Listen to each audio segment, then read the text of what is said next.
नमस्कार श्रोते हो, तुम्ही ऐकत आहात भाग्यविधाता भाग 36.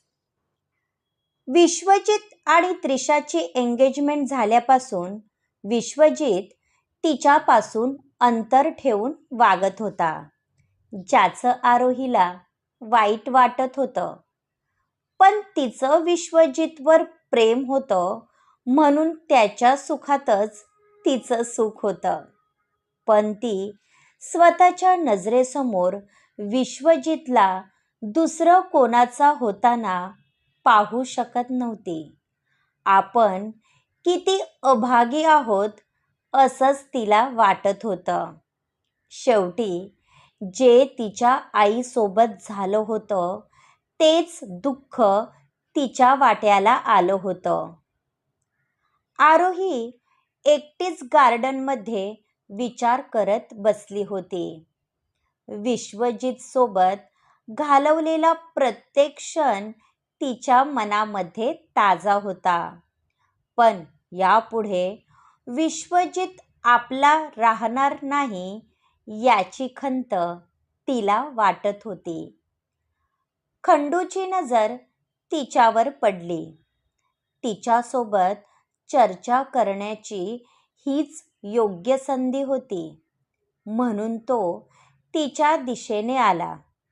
पण तितक्यात त्याला समोरून अमित येताना दिसले म्हणून तो तसाच मागे वळला. अशी एकटी का बसली आहेस बेटा? जान्हवी कुठे आहे? अमितच्या आवाजाने ती भानावर आली. जान्हवी पेंटिंग बनवण्यात व्यस्त आहे. उगाच तिला डिस्टर्ब नको म्हणून मी एकटीच बसली होती. आरोहीने पटकन आपल्या डोळ्यातलं पाणी लपवलं. अमित तिच्या समोरच्या खुर्चीवर निवांत बसले. आत्ता कुठे? मी निवांत झालो. आपल्या मुलीला तिच्या मनासारखं स्थळ मिळालं यासारखा दुसरा आनंद एका पित्यासाठी असू शकत नाही. आत्ता कुठे आमची चिंता मिटली. अमित यांचे आपल्या मुलीवर किती प्रेम आहे हे त्यांच्या बोलण्यातून दिसत होतं. म्हणून आरोहीला आपल्या वडिलांची आठवण येणे स्वाभाविक होते. काय झालं बेटा? तू उदास दिसत आहे? अमितने विचारलं. आईची खूप आठवण येत होती. आज ती असायला हवी होती, आरोही म्हणाली. तसं त्यांना वाईट वाटलं. विधात्यापुढे आपलं काही चालत नाही. पण तुझी आई जिथे कुठे असेल तुला पाहत असेल म्हणून असं रडत जाऊ नको. त्या बिचारीला वाईट वाटेल.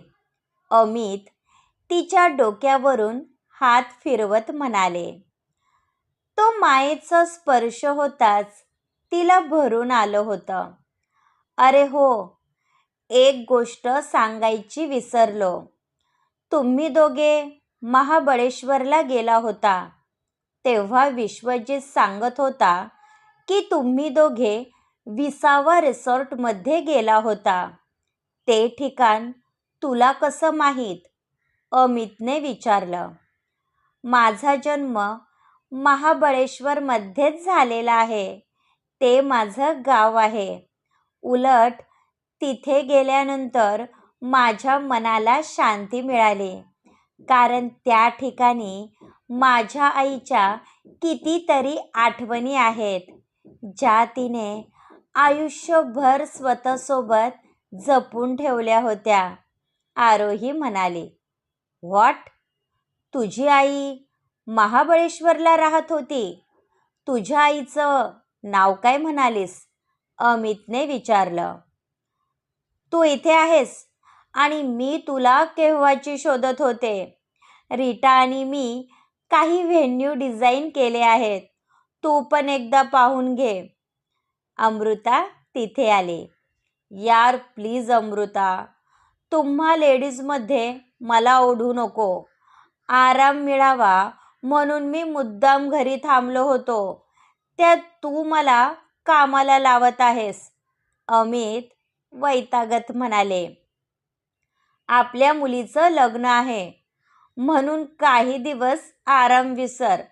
आपल्याला आणखी बरीच कामं आहे. अमृताने त्यांचा हात पकडला आणि अमितला सोबत घेऊन गेली. त्यामुळे त्यांचा विषय अर्धवट राहिला. विश्वजितने महत्त्वाची मीटिंग अरेंज केली होती. तो ऑफिस स्टाफला काही इन्स्ट्रक्शन देत होता. त्रिशा पण मुद्दाम आली होती. तिला जास्तीत जास्त वेळ हा विश्वजित सोबत व्यतीत करायचा होता. त्याच्या मनात नक्की काय आहे हे जाणून घेण्यासाठी हाच एक मार्ग होता. आपल्याजवळ दिवस कमी आहेत. कॉन्ट्रॅक्ट वेळेच्या आधी व्हायला हवं. मला कोणतेही एक्सक्युजेस चालणार नाही. विश्वजित इन्स्ट्रक्शन देत होता. या बाबतीत माझं एम्प्लॉईसोबत बोलणं झालं आहे.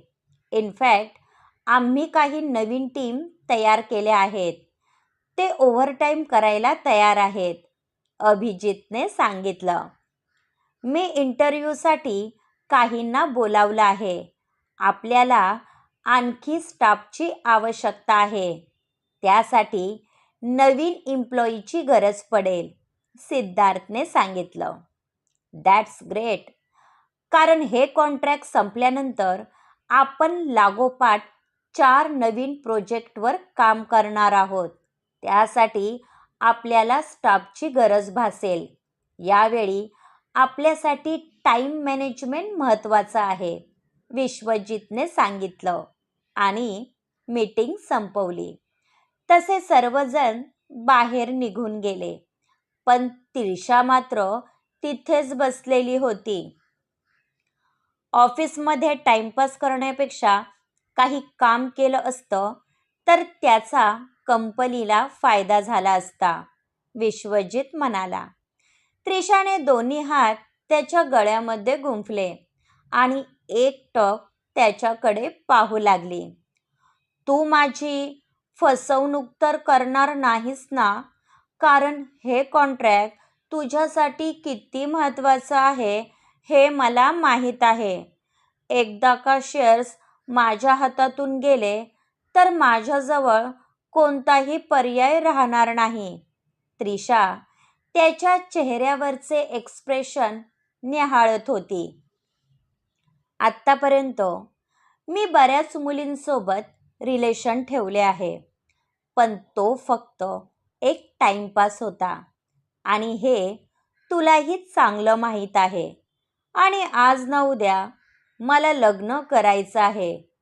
मग तू का नाहीस? तू खानदानी आहेस.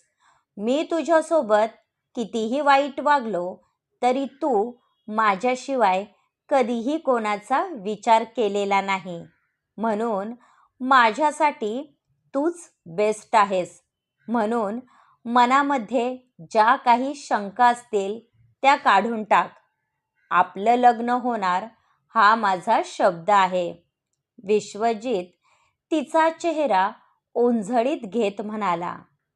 त्याच्या डोळ्यांमध्ये तिच्याविषयी काहीतरी होतं जे याआधी तिने कधीच पाहिलं नव्हतं. ओ विश्वा, आय लव्ह यू. मला तुझ्याकडून हेच अपेक्षित होतं. मी तुझ्याशिवाय नाही जगू शकत. तू म्हणेल ते करायला मी तयार आहे. त्रिशाने त्याला मिठी मारली. म्हणून मी लग्नाचा निर्णय घेतला आहे. By the way, me papers तयार केले आहेत. तू सिग्नेचर केले असतेस तर बरं झालं असतं. विश्वजित तिच्या डोळ्यातलं पाणी पुसत म्हणाला. इतकी घाई काय आहे? आज रात्री आपण डिनरला जाऊयात आणि त्यानंतर छानसा क्वालिटी टाईम स्पेंड करूयात. त्यानंतर तू म्हणेल त्या पेजवर सिग्नेचर करायला मी तयार आहे. चालेल ना? त्रिशाच्या मनात काय आहे हे समजायला त्याला वेळ लागला नाही. तू म्हणशील तसं. असेही लग्नानंतर थोडी ना तू माझं ऐकणार आहेस, म्हणून आत्तापासूनच सवय करून घेतो. विश्वजित तिच्या गालावर ओठ टेकवत म्हणाला. विश्वजितचा बदललेला स्वभाव तिला भावला होता. आता तिची पक्की खात्री पटली होती की तो चेंज झाला आहे. म्हणून काहीही करून तिला विश्वजितला आपलंसं करायचं होतं. जान्हवी, अभिजित आणि सिद्धार्थ हॉलमध्ये बसले होते. विश्वजित घरी आला होता, पण त्याने आरोहीकडे पाहण्याची सुद्धा तसदी घेतली नव्हती. पण तो डिनरसाठी येणार म्हणून आरोहीने त्याच्या आवडीचं जेवण बनवलं होतं. तिने डायनिंग टेबल व्यवस्थित सेट केला. तितक्यात त्रिशा खाली आली.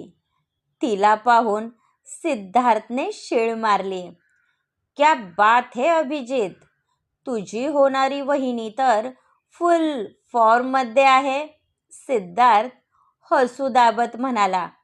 तिला अजिबात वहिनी बोलायचं नाही, आधीच सांगून ठेवते. जान्हवी चिडली होती. ओके बाबा, मी तर मस्करी करत होतो, सिद्धार्थ म्हणाला. तशी आरोहीची नजर तिच्यावर पडली आणि ती पाहतच राहिली. क्रीमिश कलरचा सॅटिन फॅब्रिकमध्ये शॉर्ट वन पीस जो तिच्या मांड्यांच्या वरती गेला होता. तिच्या ड्रेसचा खोल गळा लक्ष वेधून घेत होत्या. त्या ड्रेसमध्ये तिच्या शरीराचे उभार उठून दिसत होते. तिने कर्ल केलेले केस वन साईड मोकळे सोडले होते व चेहऱ्यावर डार्क मेकअप केला होता. ती सुंदर दिसत होती, यामध्ये वाद नव्हता. डिनर तयार आहे मॅम, आरोहीने सांगितलं. मी सांगायचं विसरले, आज विश्वा आणि मी स्पेशल डिनर डेटसाठी चाललो आहोत, म्हणून आम्ही दोघेही डिनर करणार नाही. तुला सांगायचं राहून गेलं, त्रिशाने सांगितलं. आरोहीचा उतरलेला चेहरा त्रिशाच्या नजरेतून सुटला नाही. काय झालं आरोही, तुला आवडलं नाही का? विश्वा माझा होणारा पती आहे. तुला एंगेजमेंट रिंग दाखवली होती, पुन्हा एकदा पाहायचे आहे. त्रिशाने तिच्या समोर बोट केलं. आरोही, आमच्यासोबत बस आणि तुला काहीही पाहण्याची गरज नाही. त्रिशाचं असं वर्तन जान्हवीला अजिबात आवडलं नव्हतं. तुला राग आला असेल तर सॉरी जानू, तू समजते तसे माझ्या मनात काहीही नव्हतं. आरोही माझी फ्रेंड आहे, तिला दुखवण्याचा माझा हेतू नव्हता.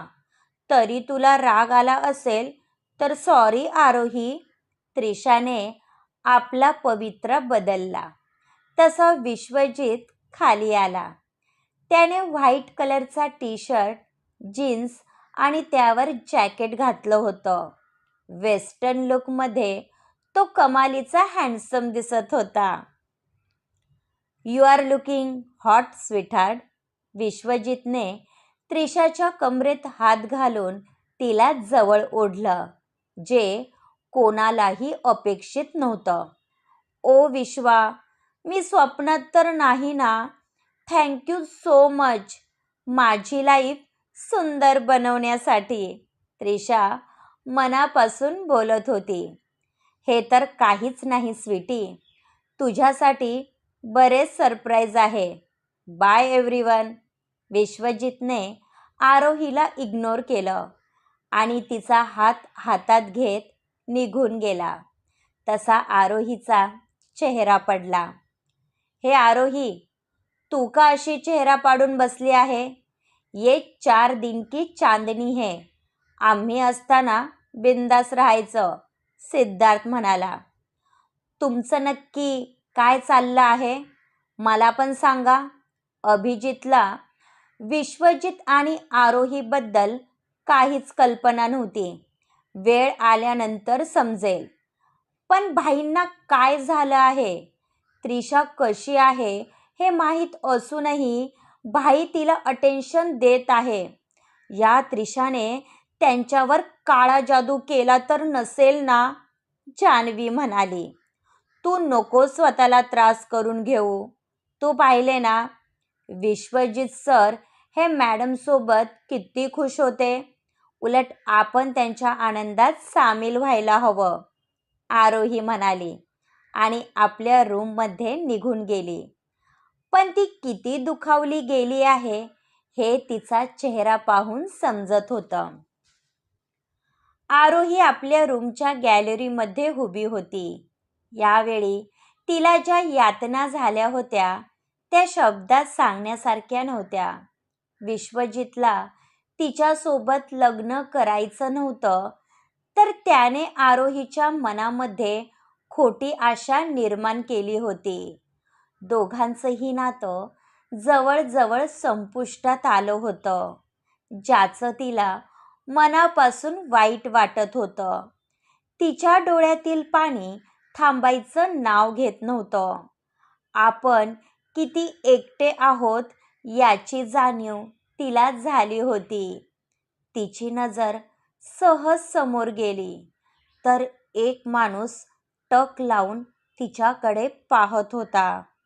त्या अंधारामध्ये त्याचा अर्धवट झाकलेला चेहरा भयानक वाटत होता. तिच्या कपाळावरून एकसारख्या घामाच्या धारा वाहू लागल्या. ती पटकन रूममध्ये आली आणि गॅलरीचा दरवाजा बंद केला. तिचा श्वास जड झाला होता. तिने दोन्ही पाय पोटाशी घेतले आणि खाली बसली. आपण या घरामध्ये सुरक्षित नाही हे तिचं अंतर्मन तिला सांगत होतं. पण असं काय आहे जे आपल्या नजरेआड दडलेलं आहे हेच तिला समजत नव्हतं. क्रमश पुढील भाग ऐकण्यासाठी चॅनलला सबस्क्राईब करा. धन्यवाद.